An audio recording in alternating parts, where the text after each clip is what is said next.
Hello students, मैं वंदना तिवारी हिंदी के online class में आपका हार्दिक स्वागत है।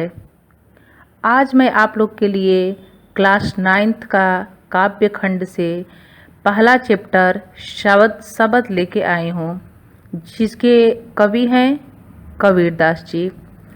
इसके पहले पार्ट 1 में हम कबीरदास जी द्वारा रचित साखियाँ पढ़ाए हैं। अगर आप पार्ट 1 नहीं देखे हो तो वहाँ जाके देख लीजिएगा, वहाँ आपको साखियाँ मिल जाएगा। इसमें पार्ट 2 में आज हम कबीरदास द्वारा रचित शबद पढ़ेंगे। देखिए कबीरदास द्वारा रचित शबद पद में कबीरदास जी क्या लिखे हैं। कबीरदास जी ईश्वर की प्राप्ति के लिए तीर्थाटन एवं बाह्याडंबरों को नहीं मानते थे। कबीरदास जी का मानना था कि ईश्वर सर्वव्यापक हैं, सभी जगहों पे हैं। इस शब्द के माध्यम से कबीरदास जी ईश्वर की सर्वव्यापकता को सरल शब्दों में व्यक्त किया है। उनका मानना है कि ईश्वर की प्राप्ति कहीं बाहर से नहीं होती, बल्कि वह तो सर्वत्र विद्यमान है। उसे तो अपने भीतर ही पवित्रता से ही प्राप्त किया जा सकता है। इसी बात को बड़े सरल ढंग से अपने शब्द के माध्यम से कबीरदास जी बताए हैं। आइए देखते हैं। मोको कहाँ ढूंढे बंदे, मैं तो तेरे पास में, ना मैं देवल ना मैं मस्जिद, ना काबे कैलाश में। ना तो कौने क्रियाक्रम में, नहीं योग वैराग्य में, खोजी होए तो तुरतै मिली हूँ पल भर की तलाश में। कहें कबीर सुनो भाई साधु, सब श्वासों की श्वास में। कबीरदास जी कहते हैं कि परमात्मा मनुष्य से कहते हैं कि मोको कहाँ ढूंढे। मोको का शब्द यहाँ है कि परमात्मा करे मुझको। मोको का अर्थ होता है मुझको, यानी परमात्मा मनुष्य से कह रहा है कि मुझको कहाँ ढूंढे बंदे। बंदे का मतलब है मनुष्य, कि हे मनुष्य तुम मुझे कहाँ कहाँ ढूंढते हो। मोको कहाँ ढूंढे, यानी परमात्मा यहाँ मनुष्य से कह रहा है कि मुझको हे मनुष्य तुम लोग कहाँ कहाँ ढूंढते हो। मैं तो तेरे पास में, मैं तो तेरे पास में ही हूँ, आप लोग के पास ही में रहता हूँ, फिर भी आप लोग मुझे पता नहीं कहाँ कहाँ ढूंढते हैं। फिर नीचे कह रहे हैं कि ना मैं देवल ना मैं मस्जिद। देवल मतलब मंदिर या देवालय, और मस्जिद आप जानते ही हैं कि मुस्लिम जिसमें जाके अपना नमाज पढ़ते हैं। ना काबे कैलाश में, काबा मुसलमानों का तीर्थस्थल है और कैलाश पर्वत के लिए यहाँ कहा गया है, जो हिंदुओं का एक तीर्थस्थल है। तो परमात्मा कह रहे हैं मनुष्य से कि ना मैं देवल, कि ना तो मैं मंदिर में रहता हूँ, ना मैं मस्जिद, और ना ही मैं किसी मस्जिद में हूँ, और ना ही मैं काबे में यानी मुसलमानों के तीर्थस्थल में हूँ, और ना मैं कैलाश में यानी ना ही मैं कैलाश पर्वत पे हूँ, हिंदुओं के तीर्थस्थल पे। ना तो कौने क्रियाकर्म में। क्रियाकर्म मतलब कर्मकांड, यानी आप देखते होंगे कि भगवान को प्रसन्न करने के लिए हमारे हिंदू धर्म में या मुस्लिम धर्म में भी तरह तरह के कर्मकांड लोग करते हैं। जैसे हवन करवाते हैं लोग, रुद्राभिषेक करवाते हैं, अखंड कीर्तन होता है। इस सारे एक धार्मिक कर्मकांड होते हैं भगवान को प्रसन्न करने के लिए। तो वही बोल रहे हैं परमात्मा यहाँ मनुष्य से कि ना तो कौने क्रियाक्रम में, मैं किसी भी कर्मकांड में भी नहीं हूँ, और न ही योग वैराग्य में, और ना ही मुझे वैरागी बनकर मुझे पाया जा सकता है। योगी बनकर या वैरागी बनकर मुझे खोजना व्यर्थ है। फिर नीचे कह रहे हैं परमात्मा कि खोजी होए तो तुरत ही मिली हूँ पल भर की तलाश में। यदि सच्चे मन से आप मुझे ढूंढ लें या सच्चा खोजने वाला हो, तो मैं उसे एक पल की तलाश में या पल भर खोजने में ही मैं मिल जाता हूँ। कि अगर मन में छल कपट है और तमाम हम धार्मिक कर्मकांड घर पे करवाते हैं तो भी मुझे परमात्मा नहीं मिलेंगे। परमात्मा क्या कर रहे हैं कि खोजी होए तो तुरंत ही मिले हों। अगर सच्चे मन से मुझे कोई तलाश करता है, ढूंढता है, तो मैं पल भर की या तुरंत मिल जाता हूँ, पल भर की तलाश में ही मिल जाता हूँ। कहें कबीर सुनो भाई साधु, सब श्वासों की श्वास में। यहाँ भाव यह है कि परमात्मा को सच्चे मन और भक्ति से अपने भीतर ही पाया जा सकता है। मंदिर मस्जिद तो मात्र आडंबर है। कबीरदास जी ज्ञान मार्गी शाखा के कवि थे। वो ज्ञान में विश्वास करने वाले थे और निर्गुण थे। वो किसी आकार वाले भगवान पे विश्वास नहीं करते थे। कबीरदास का यही मानना था कि ब्रह्म निराकार होते हैं, उनका कोई आकार नहीं होता है और न ही वो किसी मंदिर में, मस्जिद में या किसी धर्म में बटे हुए नहीं हैं। मनुष्य तो एक ही है और अगर सच्चे हृदय से ढूंढा जाए तो पल भर की तलाश में ही मुझे मिल जाते हैं। परमात्मा को सच्चे मन और भक्ति से अपने भीतर ही पाया जा सकता है। आइए कबीरदास जी द्वारा रचित दूसरा शब्द उनका देखते हैं। इस शब्द को पढ़ने से पहले थोड़ा सा समझ लीजिए कि कबीरदास का भाव क्या है इस शब्द को लिखने का। कबीरदास जी का भाव यही है कि जब तक हमारे अंदर ज्ञान की प्राप्ति नहीं होती है, तब तक हम मोह में, तृष्णा में फंसे होते हैं। और जैसे ही हमारे अंदर ज्ञान की प्राप्ति हो जाती है, तो जो भी हमारा सांसारिक भ्रम है, मोह माया है, या हमारी तृष्णा यानी असंतोष है, ये सारी हमारे शरीर से निकल जाते हैं। जैसे ही ज्ञान की प्राप्ति होती है, हम ज्ञान को समझ जाते हैं, तब मुझे यह समझ में आता है कि जो भी ये सांसारिक भ्रम जाल या माया जाल फैला हुआ है, वह हमारे किसी काम का नहीं है। यही बताने का इसमें प्रयास किए हैं कबीरदास जी। देखिए क्या कर रहे हैं कि संतो भाई आई ज्ञान की आंधी रे, भ्रम की टाटी सबे उड़ानी, माया रहे न बांधी। संतो भाई यानी हे साधु संत भाइयों, हमारे ज्ञान, ज्ञान यानी शिक्षा, जो हम ज्ञान प्राप्त करते हैं या शिक्षा प्राप्त करते हैं, कि अब ज्ञान रूपी आंधी आ गई है। हे संत भाई, अब ज्ञान रूपी आंधी आ गई है। कैसी आंधी आई है? ज्ञान रूपी, अर्थात अब ज्ञान की प्राप्ति हो गई है, हमको ज्ञान प्राप्त हो चुका है। यहाँ ज्ञान के महत्व को बहुत ही अच्छे ढंग से कबीरदास जी प्रतिपादित किए हैं और प्रतिपादित करते हुए कहते हैं कि हे साधुजन, हे संतजन, ज्ञान रूपी आंधी आ चुकी है। इस ज्ञान की आंधी में भ्रम की टाटी सबे उड़ानी। भ्रम की टाटी, टाटी मतलब आप जानते होंगे कि बांस का पतला पतला टुकड़ा करके और पहले टाटी बनाया जाता था। घरों में भी लोग दरवाजे के तौर पे उसको लगा लेते थे, या फिर गाय को रखने के लिए भी लोग ऐसा बनाते थे। अक्सर दरवाजे के लिए बांस का छोटा छोटा टुकड़ा करके और एक टाटी बना लिया जाता था, जो पहले दरवाजे का काम करता था। तो उस टाटी को भ्रम से तुलना किए हैं। टाटी की तुलना कबीरदास जी किससे किए हैं? भ्रम से।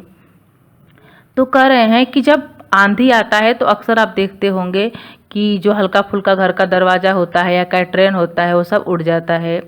तो यहाँ आंधी तो आई है, लेकिन किसकी आंधी? ज्ञान रूपी आंधी आई है। तो जब ज्ञान रूपी आंधी आ गई है, तो जो भ्रम रूपी टाटी है वह उस आंधी में उड़ गई। यानी जो हमारी अज्ञान रूपी, भ्रम रूपी जो टाटी थी, जैसे ही ज्ञान की आंधी आई है, भ्रम रूपी टाटी उड़ गई है। इस ज्ञान की आंधी में भ्रम रूपी छप्पर पूरी तरह से उड़ गया है, अर्थात ज्ञान प्राप्त होते ही भ्रम पूरी तरह से मिट चुका है। माया रहे न बांधी रे, और जो यह सांसारिक मोह माया हमारे पास रह गया था, वह इस आंधी में नष्ट हो गए हैं। क्योंकि यह आंधी कैसी थी? ज्ञान रूपी आंधी थी। तो ज्ञान रूपी आंधी के आते ही भ्रम रूपी टाटी उड़ गई है, और जो माया रूपी आंधी थी हमारी जो माया थी वह भी इस आंधी में नष्ट हो गई है। मोह माया के जाल में फंसे मन और हृदय के जो स्तंभ हैं, नीचे कह रहे हैं कि हित चित्त की द्वय थुनी गिरानी, मोह बलिंडा टूटा। हित चित्त की द्वय थुनी गिरानी, हित का अर्थ यहाँ प्रेम से कबीरदास जी लगाए हैं, जो हम संसार से प्रेम करते हैं, अपने समानों से जो प्रेम करते हैं, और चित्त यानी आसक्ति, जो हम लगे हुए हैं। आसक्ति का विलोम होता है विरक्त। विरक्त यानी कि हम सांसारिक मोह माया से दूर हो जाएं, और आसक्ति मतलब हम सांसारिक मोह माया में जकड़ जाएं। तो हित चित्त का मतलब है प्रेम रूपी आसक्ति, यानी जो हम संसार से प्रेम करते हैं, जो लगे हुए हैं, उसकी तुलना किससे किए हैं कबीरदास जी? द्वय थुनी गिरानी। अभी तो आप लोग थुनी नहीं जानते होंगे। पहले जब छप्पर डाला जाता था तो उसको रोकने के लिए नीचे से 2-3 बांस लगाया जाता था, या जो भी मोटा डंडा होता था उसको लगाया जाता था, जिसको पहले थुनी बोला जाता था। और मोह बलिंडा टूटा, और ऊपर मोटी मोटी लकड़ियाँ लगाई जाती थी उस छप्पर को रोकने के लिए, उसको बलिंडा बोला जाता था। तो कबीरदास जी मोह की तुलना उस बलिंडा से किए हैं, और जो प्रेम रूपी हमारी आसक्ति है, जो संसार से जिसमें हम लगे हुए हैं, उसकी तुलना उस थुनी से किए हैं, जो नीचे से लगाया जाता है छप्पर को रोकने के लिए। तो कबीरदास जी कह रहे हैं कि जो हमारी मोह रूपी जो बल्ली थी, जो ऊपर लगाया गया था, वह भी ज्ञान की आंधी आते ही टूट गई। जिस पे छप्पर टिका हुआ था, मोह रूपी छप्पर, वो भी गिर गया। और तृष्णा मतलब असंतोष होता है, जो हमको संतोष नहीं होता है कि हमको अभी कम ही मिला है, इससे ज़्यादा भी मिलना चाहिए था। तृष्णा मतलब असंतोष। और जो तृष्णा रूपी छानी हमारे घर के ऊपर पड़ा हुआ था, और कुबुद्धि का भांडा फूटा। कुबुद्धि यानी दुर्बुद्धि, बुरा विचार, उसका भी भांडा फूट गया, वो भी खत्म हो गया। क्यों खत्म हो गया? क्योंकि हमारे अंदर अब ज्ञान आ चुका है, ज्ञान की प्राप्ति हो चुकी है। तो जैसे ही ज्ञान की प्राप्ति हुई है, कुबुद्धि रूपी जो हमारा कुबुद्धि था, उसका भी भांडा फूट गया है। जो असंतोष था वो भी हमारे घर से बाहर चला गया है। एक बार फिर से ऊपर से देख लीजिए आप कि जैसे ही ज्ञान की प्राप्ति होती है तो मनुष्य के अंदर से क्या क्या खत्म हो जाता है। संतो भाई आई ज्ञान की आंधी रे, हे साधु भाई, हे संतजन, ज्ञान रूपी आंधी आ चुकी है। और जैसे ही ज्ञान रूपी आंधी आई है, मोह रूपी छप्पर उड़ गया है, अर्थात ज्ञान प्राप्त होते ही भ्रम पूरी तरह से मिट चुका है। सांसारिक मोह माया इस आंधी में नष्ट हो गए हैं। मोह माया के जाल में फंसे मन और हृदय के स्तंभ यानी थुनी जो है स्तंभ, वो भी गिर गए हैं, तथा मोह रूपी बल्ली जिस पर भ्रम रूपी छप्पर टिका हुआ था वह भी टूट चुका है। तृष्णा रूपी छप्पर को शरीर रूपी घर पर पड़ा हुआ था, वह भी इस ज्ञान की आंधी में उड़ गया है। जो तृष्णा रूपी छप्पर था, छान मतलब छप्पर, जो तृष्णा रूपी छप्पर हमारे घर के ऊपर पड़ा हुआ था, वह भी इस ज्ञान के आंधी में उड़ गया है। और ज्ञान की आंधी के संपर्क में आते ही अज्ञानता का भेद खुल गया है, और अब ज्ञान की आंधी के सम्मुख टिक नहीं पा रहा है। नीचे देखिए, जोग जुगुति कर संतो बांधी, निर्चु चुए न पाड़ी। जोग जुगुति यानी उपाय। आदमी कहता है कि कोई उपाय कर लीजिए किसी भी काम के लिए, तो जोग जुगुति करी संतो बांधी। संत मतलब साधुजन। साधुजन किसको बांध रहे हैं? योग और साधना से उस छप्पर को पुनः बांधने का प्रयास किया है। जो छप्पर गिर गया है, अज्ञान रूपी छप्पर, तो फिर उसको अपने योग और साधना से जोग जुगत करी संतो बांधी।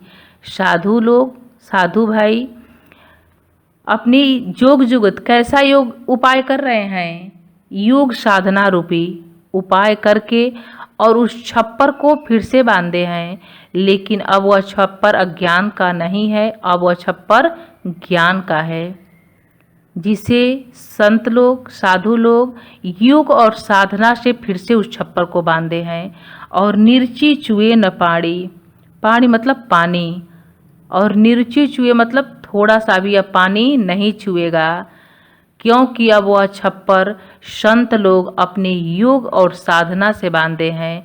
उसमें अब अज्ञान, मोह, माया कहीं भी नहीं है, इसलिए अब उसमें से पानी नहीं टपक सकता, अर्थात उसमें अज्ञान अब नहीं जा सकता। नीचे कह रहे हैं कि कूड़ कपट काया का निक्स्या। काया मतलब होता है शरीर, और कूड़ कपट आप जानते ही हैं, कूड़ा करकट, और निक्स्या मतलब निकल गया। यानी हमारे शरीर से जो अज्ञान रूपी कूड़ा कपट था, गंदगी था, वह भी परमात्मा की हरि की गति जब जाड़ी, हरि की गति जब जाड़ी, यानी परमात्मा का, हरि मतलब ईश्वर परमात्मा, जब परमात्मा की वास्तविक गति का ज्ञान हो गया कि यह मोह माया तो कुछ नहीं है, जब यह वास्तविक ज्ञान हो गया तो जो हमारे शरीर में मोह रूपी, छल रूपी जो कूड़ा भरा हुआ था, वह हमारे शरीर से बाहर निकल गया। कूड़ कपट काया का निक्ष्या, काया का यानी शरीर का कूड़ा कपट, कैसा कूड़ा कपट? छल रूपी, कपट रूपी, मोह रूपी जो कूड़ा कपट था, वह हमारे शरीर से बाहर निकल गया। कब निकल गया? हरि की गति जब जाड़ी, परमात्मा की वास्तविक गति का जब ज्ञान हुआ, तो शरीर से मोह रूपी, छल कपट रूपी काया हमारे शरीर से बाहर निकल गया। नीचे कह रहे हैं कि आंधी पीछे जो जल उठा। जब आंधी आती है तो अक्सर आप देखते होंगे कि आंधी आने के बाद पीछे से बारिश भी होती है। तो कबीरदास जी कह रहे हैं कि आंधी पीछे यानी आंधी के बाद जो जल बूठा, अब जो जल की वर्षा हो रही, बूठा मतलब वर्षा होना, तो यहाँ तो कैसी आंधी चली थी? ज्ञान की आंधी चली थी। तो आंधी पीछे जो जल बूठा, यानी आंधी आने के बाद अब जो पीछे से जल की वर्षा हो रही है, वह जल की वर्षा कैसे हो रही है? प्रेम और भक्ति रूपी। प्रेम हरि जन भीना, जन मतलब लोग या भक्त। किसके भक्त? हरि जन यानी भगवान के भक्त। हरि जन, हरि के लोग कौन होते हैं? उनके भक्त होते हैं। तो कह रहे हैं कि आंधी के बाद जो प्रेम और भक्ति रूपी वर्षा हुई है, उसमें हरि जन यानी भक्त लोग, हरि के जन लोग यानी भक्त, भक्त लोग उस प्रेम और भक्ति रूपी बारिश में भीग गए हैं। प्रेम हरि जन भीना, भीना मतलब भीग जाना। ज्ञान रूपी आंधी आने के बाद आंधी पीछे जो जल बूठा, यानी ज्ञान की आंधी आने के बाद जो भक्ति और प्रेम रूपी वर्षा हुई है, उस वर्षा में भगवान के भक्त या जो लोग भक्त हैं उस बारिश में भीग उठे हैं। भक्ति के रस में डूबने के पश्चात, और जब भक्ति रूपी बारिश में जब भक्त लोग डूब गए, उसके बाद क्या होता है? कहें कबीर भान के प्रगटे, भान यानी भानु यानी सूर्य, और प्रगट होना यानी उदय होना, और उदित का मतलब भी यही हुआ, उदय होना। भया तम खीना, तम मतलब अंधेरा या अंधकार, और खीना मतलब छीड़ हो जाना या दूर हो जाना। तो कबीरदास जी कह रहे हैं कि जब आंधी के बाद, ज्ञान रूपी आंधी के बाद जब जल की, प्रेम रूपी भक्ति रूपी जल की वर्षा हुई है, तो भक्त लोग उसमें भीग उठे हैं। और भीगने के पश्चात जब ज्ञान रूपी सूर्य का उदय हुआ है, भान के प्रगटे, जब ज्ञान रूपी सूर्य का उदय हुआ है, तो अज्ञान रूपी अंधकार, अज्ञान रूपी अंधकार कहीं टिक न सकी। भया तम खीना, तम यानी अंधकार, कैसा अंधकार? ज्ञान, अज्ञान रूपी अंधकार। जब ज्ञान रूपी सूर्य उदय हो गए हैं, तो अज्ञान रूपी जो अंधकार है वह कहीं टिक नहीं पा रहा है।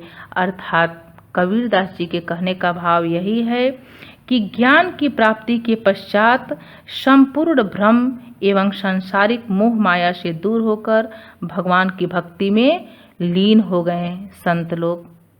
संत लोग का मतलब सभी लोगों से है कि जिनको भी ज्ञान की प्राप्ति हो गई, तो ज्ञान की प्राप्ति के पश्चात जो भी हमारे मन में भ्रम था, जो सांसारिक मोह माया था, सारे से दूर होके और सारे भक्त लोग भक्ति में लीन हो गए।